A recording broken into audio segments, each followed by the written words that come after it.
Eh, Baik, anak-anak sekalian, Assalamualaikum warahmatullahi wabarakatuh. Selamat pagi dan salam sejahtera untuk kita semua. Baiklah, pertama-tama marilah kita panjatkan puji syukur kehadirat Allah SWT, Tuhan Yang Maha Kuasa, bahwa di pagi hari ini kita dapat melanjutkan pembelajaran matematika.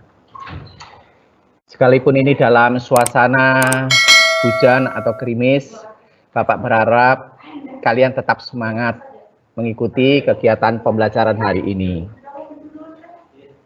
Aktiflah berpikir, aktiflah untuk mengamati dan mendengarkan paparan yang akan Bapak sampaikan pada hari ini.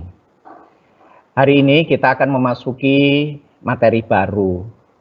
Kalau minggu-minggu yang lalu kita belajar tentang barisan dan deret, hari ini kita mulai mempelajari tentang koordinat kartesius. Seperti biasanya, Pak Yul, ini ditemani oleh Ibu Jumia, juga ditemani oleh Pak Dedek, yang akan membantu lancarnya kegiatan pagi hari ini. Anak-anak, materi ini bukanlah materi yang asing bagi kalian, karena waktu di sekolah dasar dulu, kalian sudah pernah belajar tentang koordinat kartesius ini. Nah, pada kegiatan belajar ini kita akan memperdalam tentang koordinat kartesius. Ini adalah kompetensi dasar. Diharapkan setelah mengikuti pembelajaran ini nanti, anak-anak dapat menjelaskan kedudukan titik dalam bidang koordinat kartesius yang dihubungkan dengan masalah kontekstual. Kemudian yang kedua, menyelesaikan masalah yang berkaitan dengan kedudukan titik dalam bidang koordinat kartesius. Adapun tujuan pembelajaran secara khusus pada hari ini, itu adalah menentukan posisi titik terhadap sumbu X dan sumbu Y. Yang kedua, menentukan koordinat titik pada bidang kartesius. Yang ketiga, menentukan posisi titik terhadap titik asal. Titik asal itu koordinatnya adalah 0,0.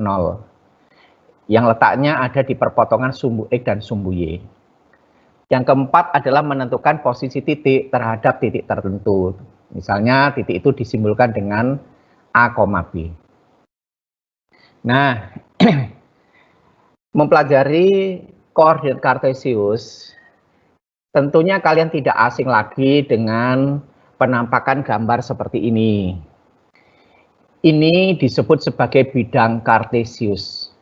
Bidang kartesius ini terdiri atas, ada sumbu yang mendatar ini disebut sebagai sumbu X. Kemudian yang vertikal ini disebut sebagai sumbu Y.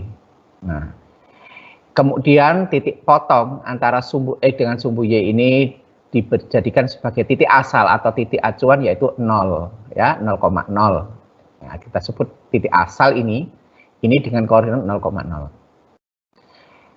Sumbu X bagian kanan ini skalanya adalah bilangan positif, begitu.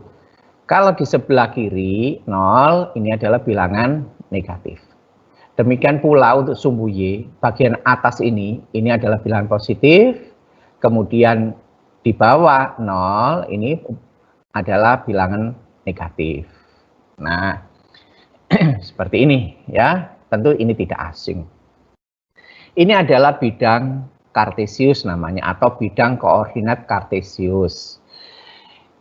Di dunia ini ada bidang kartesius terbesar yang dibuat oleh manusia. Kalau ini sih ukuran kecil. Bidang kartesius yang besar yang pernah dibuat oleh manusia di atas muka bumi ini, itu seperti pernah kalian lihat di dalam peta atau di atas globe. Cuma bukan berarti dalam kenyataannya nanti di atas Pulau Kalimantan itu ada garis begini, itu bukan ya. Kemudian ini garis khatulistiwa, maka nanti di atas Pulau Kalimantan, di atas Indonesia ini ada garis khatulistiwa, bukan. Ini adalah garis khayalan, ya, khayalan atau imajiner, begitu.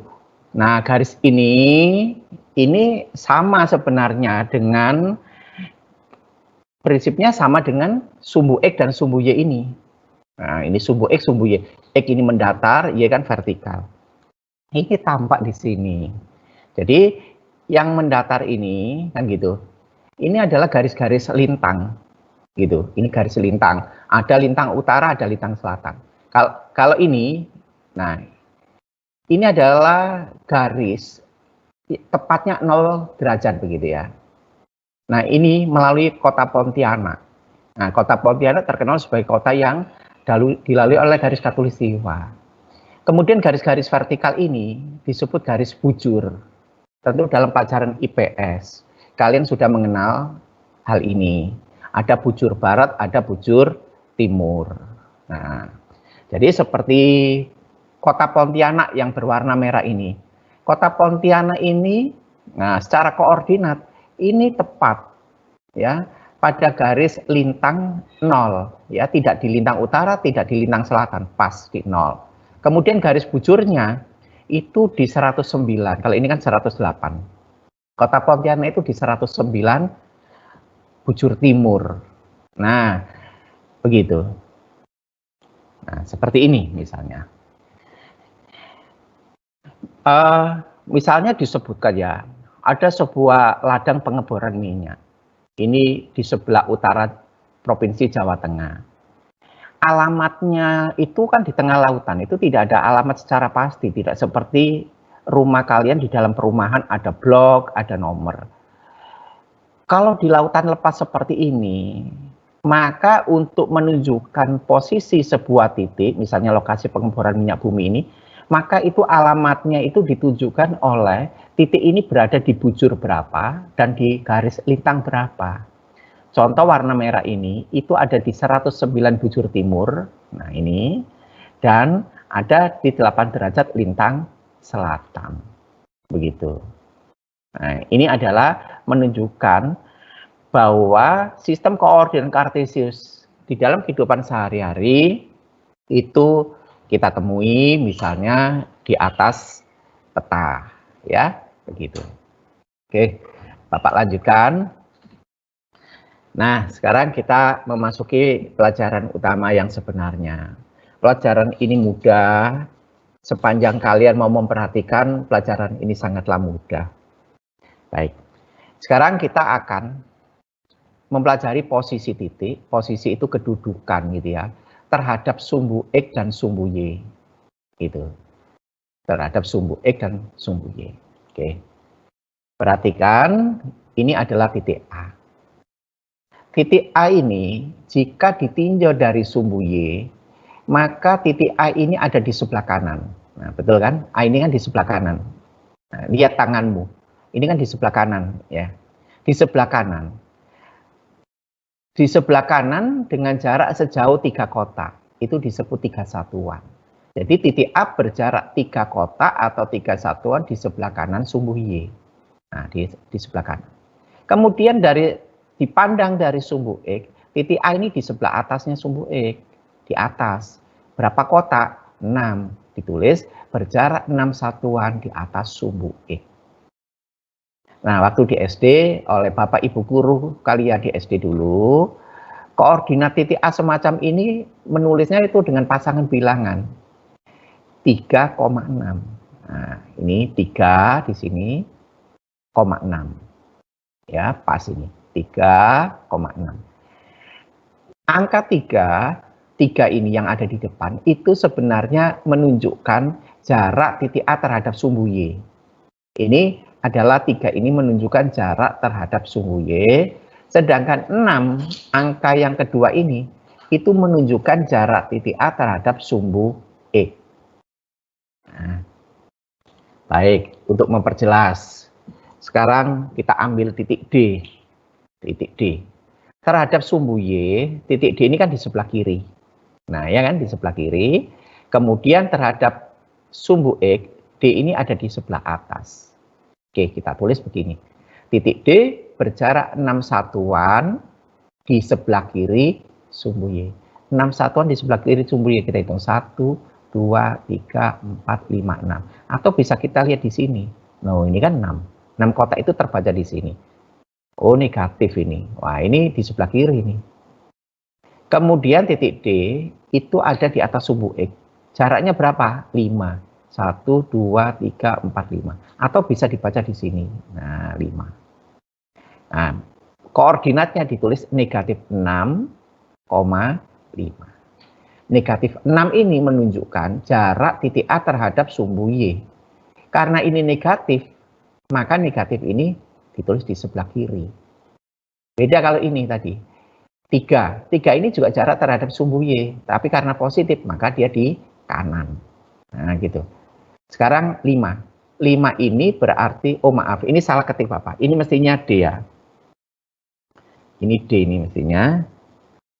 Maaf ya, ini Bapak tulis D dulu ini ya. Salah ketik. Nah, ini D. Nah, ini koordinat titik D adalah negatif 6,5. Saya ulangi lagi, negatif 6 ini menunjukkan bahwa D itu kalau ditinjau dari sumbu Y, dia ini ada di bawah karena negatif. Oh maaf, di sebelah kiri sumbu Y sejauh 6, 1. Kalau 5 ini terhadap sumbu X, karena 5 ini positif berarti di atas. Ya, boleh dicatat dulu, diperhatikan. Karena setelah ini Bapak akan minta kalian untuk menentukan seperti ini. Yaitu jaraknya berapa satuan, berapa kotak, kemudian di sebelah kiri atau di sebelah kanan. Berapa satuan, di atas atau di bawah. Karena ada titik-titik yang ada di bawah sumbu I. Baik ya, sudah ya memperhatikan? Baik, sekarang ini. Coba sekarang Bapak minta kalian mengerjakan ini. Titik E dan titik G seperti Bapak tadi. Ini titik E. Titik E ini ditinjau dari sumbu Y bagaimana? Di sebelah mana? Sebelah kiri atau sebelah kanan? Kemudian di sebelah kiri atau sebelah kanan sudah ditentukan. Terus berapa satuan? Berapa kotak? Satu kotak ditulis sebagai satu satuan. Kemudian nanti tentukan titik E. Titik E terhadap sumbu X. Sumbu E kan yang mendatar ini. Ini E ini di atas atau di bawah dari sumbu X. Kemudian ada berapa kotak. Kemudian berapa koordinat titik E itu. Kemudian lanjutkan dengan titik G. Titik G, oke, Bapak tunggu ya. Kalian yang mengerjakan dulu. Nanti ada kunci jawaban setelah slide ini. Tunggu ya, sekitar 1 menit mungkin.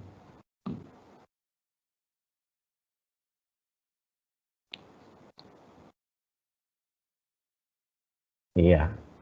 Bagaimana? Sudah? Ya, cepat rasanya ini karena ini baru mengenal ya. Semoga sudah. Jangan terbalik angkanya ya. Gitu. Jangan terbalik. Baik, Bapak buka kunci jawabannya. Nah, ini titik E. Titik E berjarak 5 satuan di sebelah kiri sumbu Y dan berjarak 5 satuan di bawah sumbu E. Coba kita cek. Ini E. Ini kan sumbu Y. Berjarak 5 satuan. Ini terbaca di sini. 1, 2, 3, 4, 5. 5 satuan di sebelah kiri. E itu juga berjarak 5 satuan di bawah sumbu X. Nah, ini terbaca di negatif 5 ini. Karena negatif itu di bawah, negatif itu juga di kiri. Maka koordinatnya adalah negatif 5, negatif 5. Kemudian yang G, ini G. G terhadap sumbu Y itu 2 kotak atau 2 satuan di sebelah kanan sumbu Y, 6 satuan di bawah sumbu E. Nah, ini koordinatnya 2, negatif 6. 2, negatif 6. Ya, koordinat ini, penjelasan Bapak ini itu sama dengan pengetahuan yang kalian peroleh di sekolah dasar. Cuma di sini diperluas supaya pengetahuan kalian bertambah bahwa koordinat-koordinat ini mempunyai makna. Angka yang pertama ini menunjukkan jarak terhadap sumbu Y. Kalau negatif berarti di sebelah kiri sumbu Y. Yang di kanan ini jarak terhadap sumbu X. Kalau negatif berarti di sebelah bawah sumbu X. Contoh ini 2, negatif 6. 2 ini berarti terhadap sumbu Y. Terhadap sumbu Y di sebelah mana? Di sebelah kanan. Dan negatif 6 berarti ini terhadap sumbu X. Karena sumbu X berarti ini ada di bawah sumbu X. 2, negatif 6. Gitu ya, saya rasa. Dan saya yakin kalian tahu menentukan titik koordinat ini. Baik, ini titik C dan titik H. Sekali lagi ya, dicoba. Kalau tadi masih ada kesalahan atau kurang teliti, sekarang dibuat lebih teliti lagi. Coba, jangan terbalik.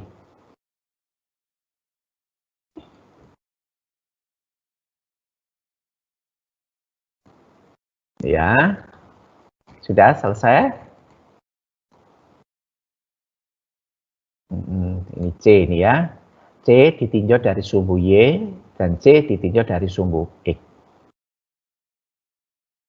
Kemudian H juga ditinjau dari sumbu Y dan dia juga ditinjau dari sumbu E. Ya, sudah selesai? Baik, sekarang ini jawabannya. Titik C, ini koordinatnya adalah negatif 4,3. C negatif 4,3, negatif 4 ini menunjukkan bahwa C berada di sebelah kiri sumbu Y, 3 ini menunjukkan C 3 satuan di atas sumbu Y. H ini 6, negatif 5. 6, negatif 6 menunjukkan bahwa titik H 6 satuan di sebelah kanan sumbu Y, negatif 5 menunjukkan H 5 satuan di bawah sumbu Y. Jadi kalau di sebelah kiri itu negatif, di sebelah bawah juga negatif. Kalau di atas itu positif, di kanan itu juga positif. Baik ya. Nah, jadi memaknainya itu seperti ini. Kalau dulu kalian hanya sebatas koordinat A 2,6 begitu. Nah, 2,6 ini kalau bisa kalian perlu menjelaskan 2,6 ini maknanya apa?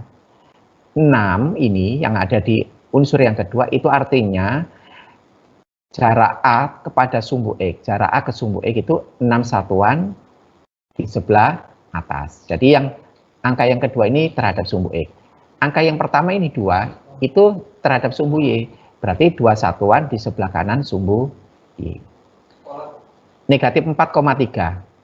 3 ini ditinjau terhadap sumbu X. Berarti 3 satuan di sebelah atas sumbu X. Dan negatif 4 ini terhadap sumbu Y. Yaitu 4 satuan di sebelah kiri. Coba kita isi sama-sama. Sekarang misalkan titik E. Terhadap sumbu X itu dibaca angka yang kedua. Berarti 3 satuan terhadap sumbu X. Ini negatif. Terhadap sumbu X itu ada 2 pilihan, di atas atau di bawah. Karena ini negatif 3, maka ini di bawah. Kebanyakan A ini di bawah. Ya, di 3 satuan di bawah. Maksudnya 3 satuan di bawah sumbu. Kemudian terhadap sumbu Y itu melihatnya di angka yang pertama. Ini negatif 3. Ditulisnya juga 3 satuan. 3 satuan di mana? Karena negatif berarti di sebelah kiri sumbu Y.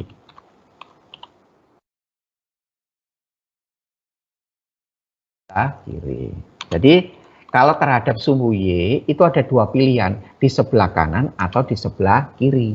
Kalau terhadap sumbu E karena sumbu X mendatar, pilihannya di atas atau di bawah. Baik, sekarang coba ini. Wah, maaf. Nah, ini ya, Bapak lanjutkan lagi. Titik F.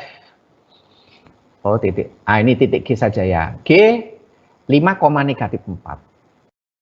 Jarak terhadap sumbu X terhadap sumbu X itu lihatnya di yang pertama atau yang kedua. Nah, sumbu X itu yang pertama ini. Maaf, yang kedua. Nah, ya, yang kedua ini. Jangan yang pertama, jangan terbalik. Nah, ini negatif 4, berarti 4 satuan.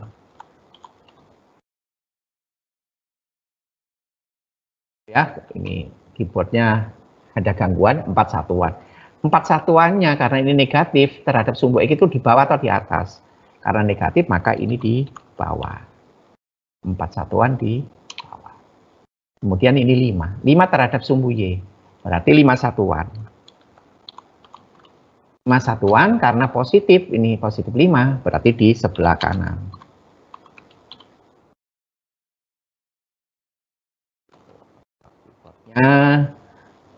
Kurang bagus ini. Nah, di sebelah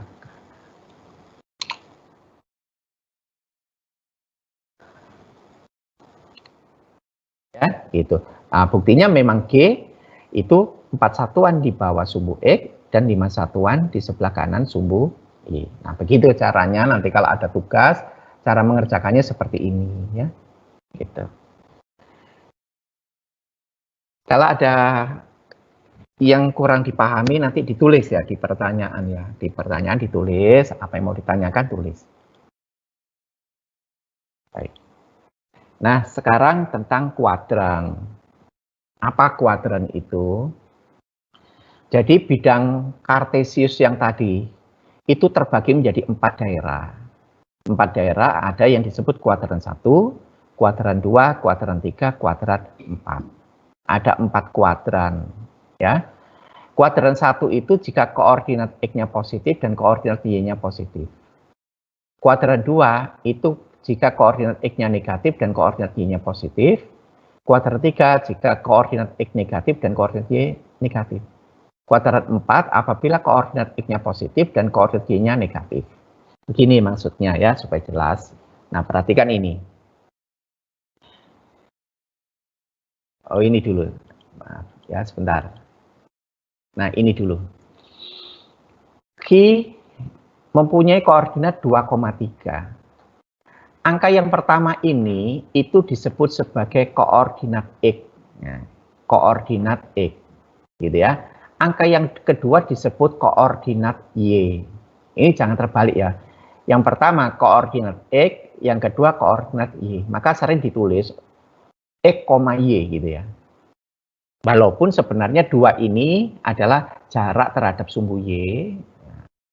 Jangan bingung dengan penjelasan awal ya. Gitu. 2 ini adalah jarak terhadap sumbu Y. Jarak terhadap sumbu Y ini disebut koordinat X.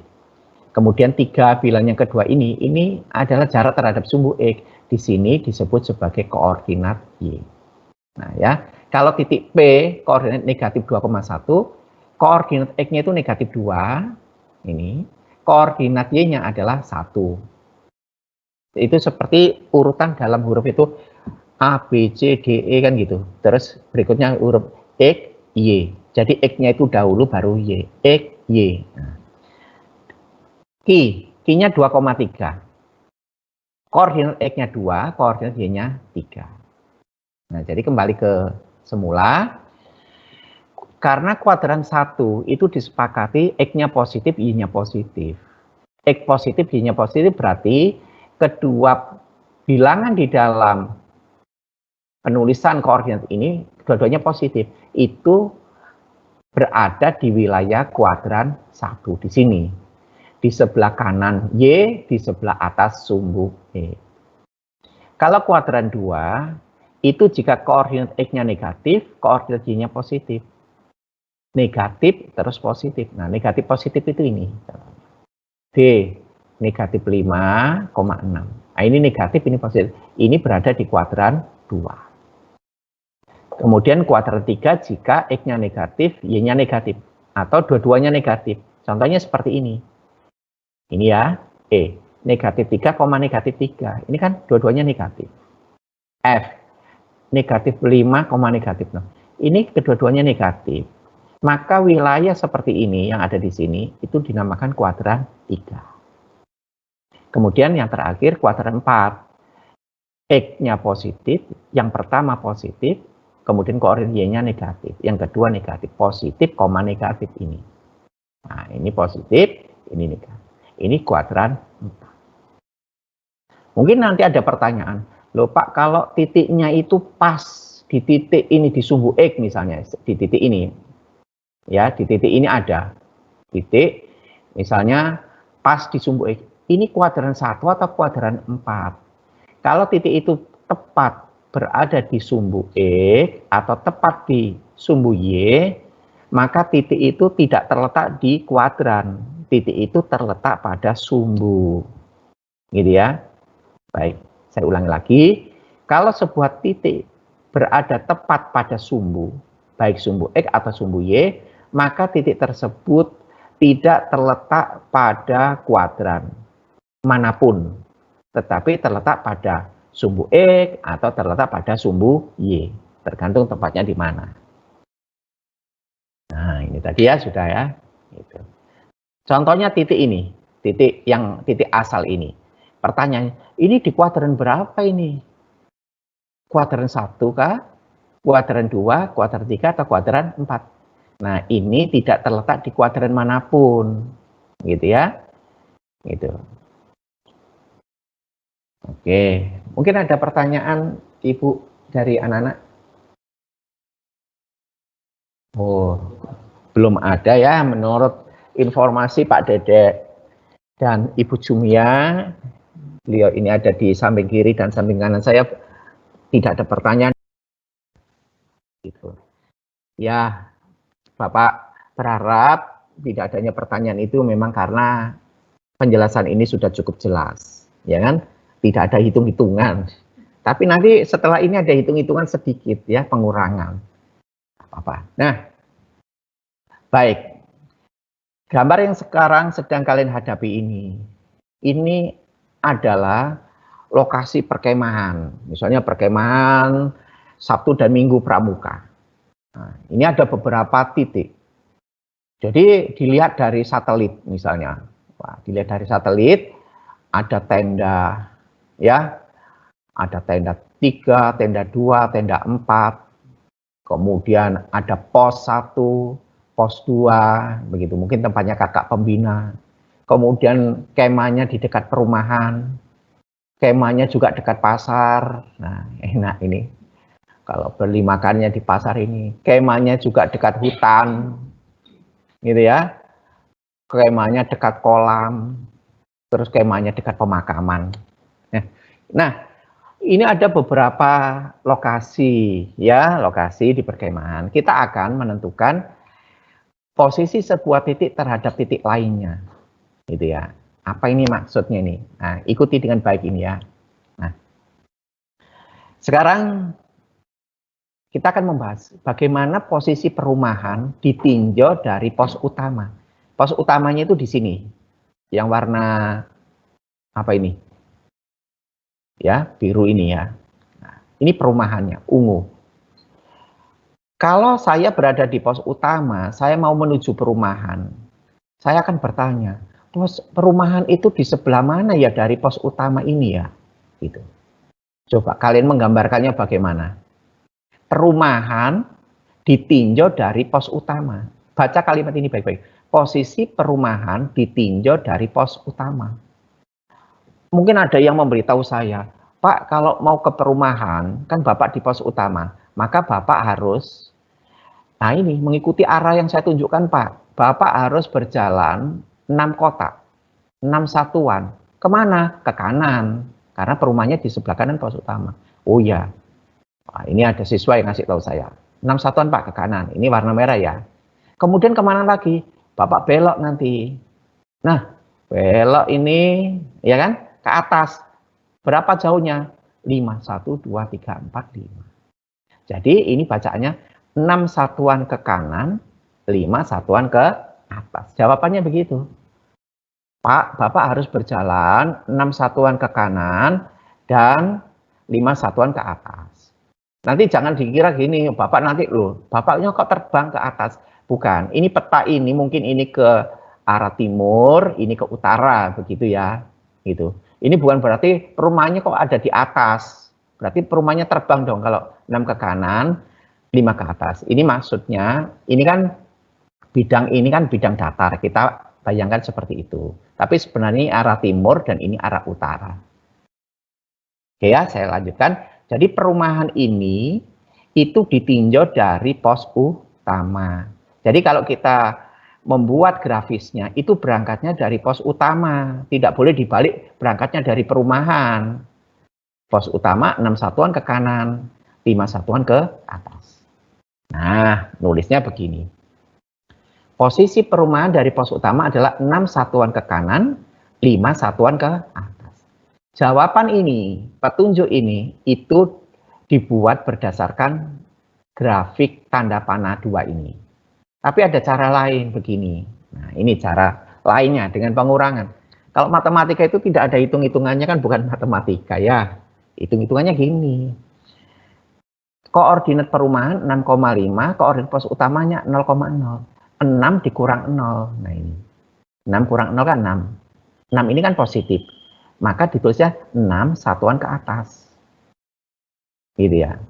Oh, Bapak ini salah ini. Sebentar ya, Bapak kasih dulu. Ini bukan 6 satuan ke atas, 6 satuan ke kanan. Karena mendatar dulu. Ya, ada kesalahan. Nah, Pak Guru pun ya bisa salah ya. Nah, 6 satuan ke kanan. Kemudian, jadi koordinat X dikurangi koordinat X. Itu untuk menunjukkan arah mendatar ke kanan atau ke kiri. Kalau positif ke kanan. Kemudian koordinat Y dikurangi koordinat Y. 5 kurang 0. Jangan terbalik. 0 kurang 5 jangan. Jadi yang perumahan ini yang dituju, ini pos utama tempat berangkatnya, itu tujuan dikurangi berangkat. 6 kurang 0 dan 5 kurang 0. Kalau 5, berarti 5 satuan ke atas. Y dikurangi Y, koordinat Y dikurangi koordinat Y, itu menunjukkan arah vertikal, arah tegak. Bisa ke atas, bisa ke bawah. Baik, untuk memperjelas lagi, contoh lagi. Sekarang, bagaimana posisi pos 1? Ya, ini pos 1. Pos 1 ditinjau dari pasar. Nah, ini pasarnya. Kalau misalnya Bapak ini berada di pasar, Bapak bertanya kepada salah seorang, saya ini tidak tahu pos 1-nya ini kemana. Tolong tunjukkan kalau saya ini mau ke pos 1. Arahnya ini bagaimana? Coba, kira-kira dari pasar ke pos 1 ini, saya ini berjalannya ke kiri atau ke kanan? Ke kiri. Ke kiri 2 satuan. Setelah ke kiri 2 satuan, untuk ke pos 1, ini ke atas atau ke bawah? Ke atas. Ya kan? Jadi ke kiri terus ke atas. Grafisnya begini. Nah, ke kiri, ke atas. Kalau salah arah, nanti kesasar. Ya, bukan ke pos 1 nanti. Nah, menulisnya begini. 2 satuan ke kiri, 2 satuan ke atas. 2 satuan ke kiri, 2 satuan ke atas. Ini kalau menjawabnya berdasarkan gambar. Dihitung, kotak-kotaknya dihitung. Ke kiri 2, ke atas 2. Dijawab. Bolehkah ini? Boleh. Ya. Tapi ini perlu gambar. Kalau tidak menggambar, tidak bisa. Tidak mungkin ada tanda panah ini. Nah, cara yang kedua dengan cara hitung-hitungan. Cara hitung-hitungannya begini. Koordinat X dikurangi koordinat X. 2 kurang 4. Negatif 2. Nah, negatif 2 ini berarti 2 satuan. Karena negatif itu ke kiri. Gitu ya. Kalau positif ke kanan, kalau negatif itu ke kiri. Nah, ke kiri kan. Kemudian koordinat Y dikurang koordinat Y 5 dikurang 3, 2. 2 ini positif, berarti 2 satuan ke atas. Nah, begitu. Ini adalah 2 cara bagaimanakah kita menentukan posisi sebuah titik terhadap titik yang lain. Jadi kata-kata terhadap dengan kata dari itu sama. Berarti ini pos 1 dilihat dari pasar. Atau pos 1 terhadap pasar. Nanti di dalam buku sering kalian melihat bahwa kata terhadap ini itu bisa diganti dengan kata dari. Ya, itu sama saja ya. Maka Bapak tadi beri contoh ada 2. Ada yang terhadap, ada yang dari. Baik, sekarang kalian sendiri yang mengerjakan. Bapak tunggu. Oh ya. Nah, coba ini. Perumahan dari tanah lapang. Ini perumahan, ini tanah lapang. Berapa menit lagi Pak, Dede? 5. Oh 5 ya. Perumahan dari tanah lapang. Ini keasikan ini. Perumahan dari tanah lapang ini. Nah, ini bagaimana? Ya, karena keterbatasan waktu. Ini Bapak tidak lagi menggunakan grafik, ngitung kotak-kotaknya kalau terlalu besar. Jadi Bapak tentukan dulu perumahannya adalah 6,5. Tanah lapangnya itu ini, negatif 4,3. 6 dikurang negatif 4, itu 10. 5 kurang 3, 2. Jadi 10 ini positif, jadi 10 satuan ke kanan, 2 ini positif, 2 satuan ke atas. Begitu. Sekarang posisi tanah lapang terhadap pasar. Nanti dipelajari sendiri ya ini. Ini tanah lapang, dan ini pasar. Tanah lapang, pasar. Ternyata koordinat Y-nya ini sama 3. 0 akhirnya. Tapi koordinat X-nya selisihnya negatif 8. Maka posisinya cukup begini. 8 satuan ke kiri. Tidak perlu 0. 0 ini ke atas atau ke bawah? Tidak ke atas, tidak ke bawah. Maka cukup ditulis yang mendatarnya. Nah, ini rasanya waktunya pas ya. Kesimpulan. Koordinat titik P, A, B. Koordinat A itu menunjukkan jarak titik P dari sumbu Y. Ini yang pertama.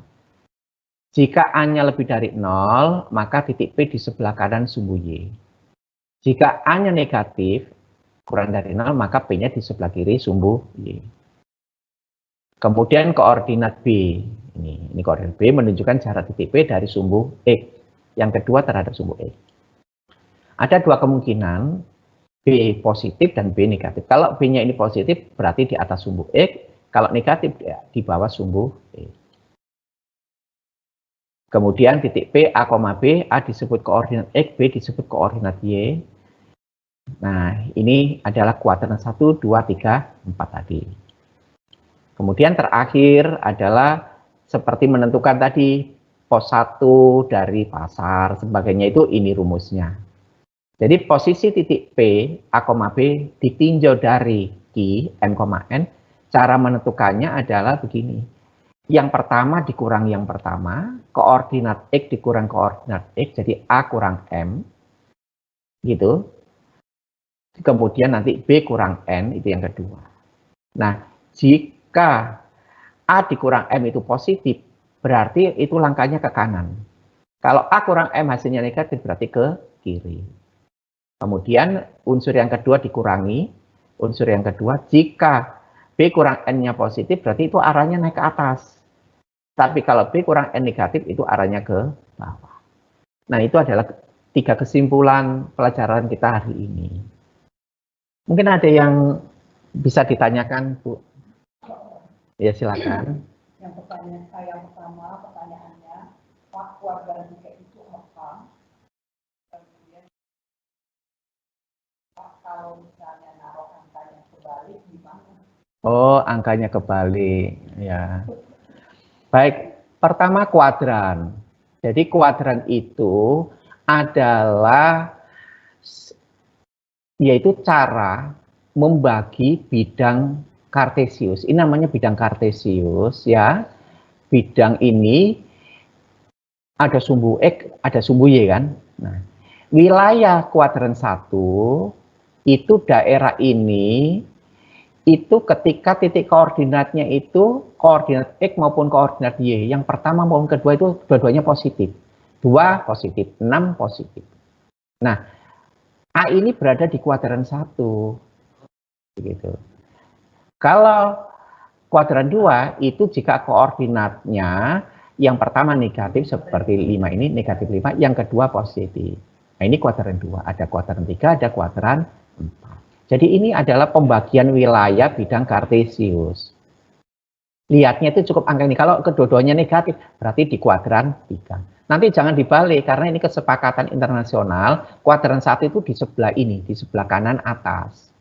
Jangan seenaknya, wah kuadran 1 di sini aja deh. Nggak boleh. Kemudian pertanyaan yang kedua, bagaimana kalau koordinatnya itu terbalik? Misalnya 2,6, kebalik menjadi 6,2.